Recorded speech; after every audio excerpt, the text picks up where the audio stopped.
the Hilux pickup truck had a humble beginning. Back in 1968, Toyota had the concept in place. It laid out the overarching parameters for a new light truck, but didn't go about building it themselves. Instead, Toyota contracted one Hino Motors to develop and build it at the latter's plant in Hamura, Japan.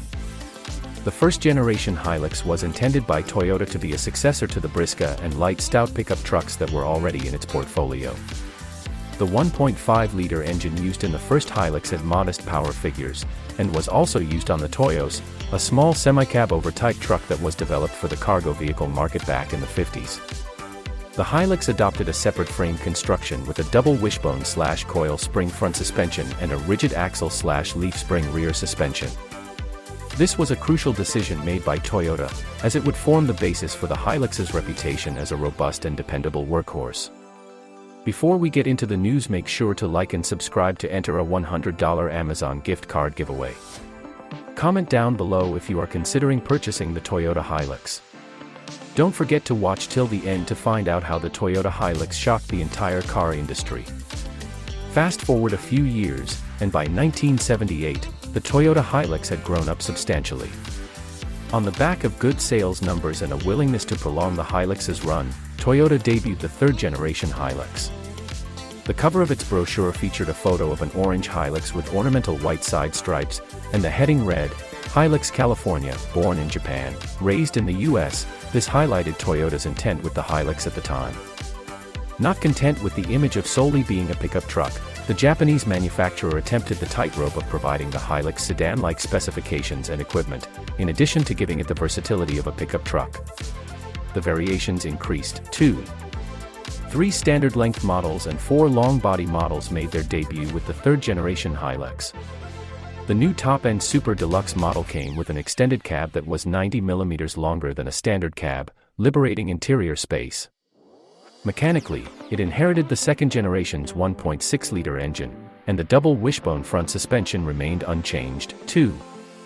The only difference here was that the coil springs were replaced with a torsion bar for this generation. Front disc brakes were standard equipment on the deluxe-grade models and above. Late in 1979, though, Toyota introduced the first four-wheel drive model of the Hilux, fitted with a 2.0-liter engine. Another first for the Hilux was the addition of a diesel engine later, but it was only spec'd with the rear-wheel drive models at this point. With the debut of the 7th-generation model in 2004, the Toyota Hilux hit its stride. Toyota so far had been gradually upping the ante for the Hilux in terms of refinement, specifications, and size. The new 2004 model, however, redefined the Hilux's standing by giving customers exactly what they were looking for in terms of interior space, comfort, ride comfort, and the convenience of an SUV. Eventually, customers began doing some unique conversions for their Hilux pickups because of how accommodating it was. Incidentally, the 7th-generation model was also the first generation of the Hilux to not be produced in Japan. This landmark move ensured Toyota's reach grew substantially, with production hubs in Thailand, South Africa, Argentina, Malaysia, and a lot more. The Hilux was now on sale in more than 140 countries. As part of its innovative multi-purpose vehicle project, Toyota developed 5 new models on a single platform. This included 3 pickup truck models, Hilux, 1 minivan model, Innova, and 1 sports utility vehicle model, Fortuner. This was done with the intention of giving its customers around the world appealing products at an affordable price and, released at the same time, it also developed an optimal production and supply systems on a global scale. A full 11 years after the 7th-generation model, the Hilux we know today was launched in 2015. From its humble beginnings in 1968, generation after generation, the Hilux kept things on the boil. It went from strength to strength, evolving in terms of dimensions, engine capacity, mechanical prowess, and creature comforts. A good deal of thought went into the current generation of the Hilux. Toyota says that to truly understand what customers expect and the challenges they face on a daily basis, the development teams traveled the globe, getting direct feedback from customers and driving on a wide variety of different roads to get a feel for different usage conditions. By this point, the Hilux had more than proven itself to be a robust, dynamic, and tough pickup truck that can also seat your family comfortably in all the trappings of a modern-day sedan.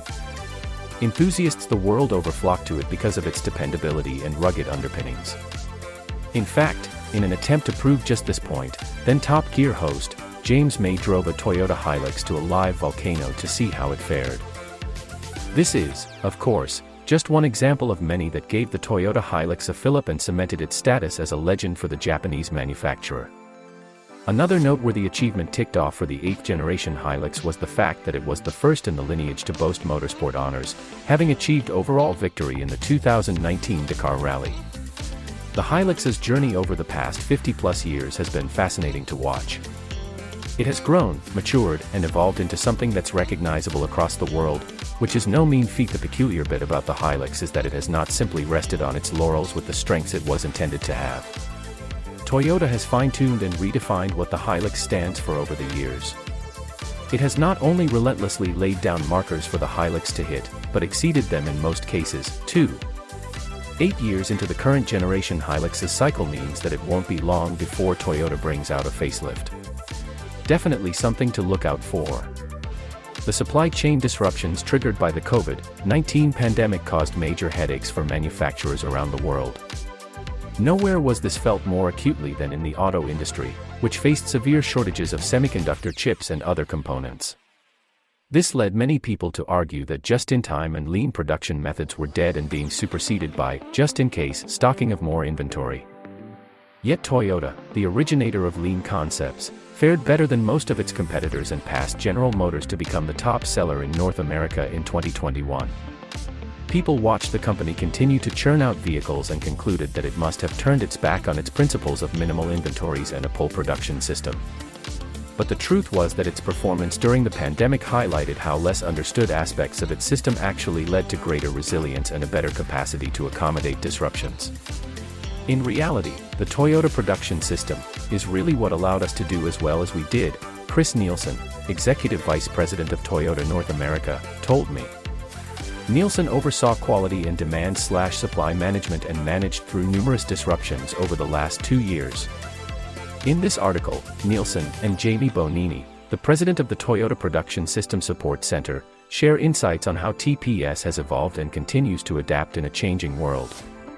That is it for today. Make sure to like and subscribe.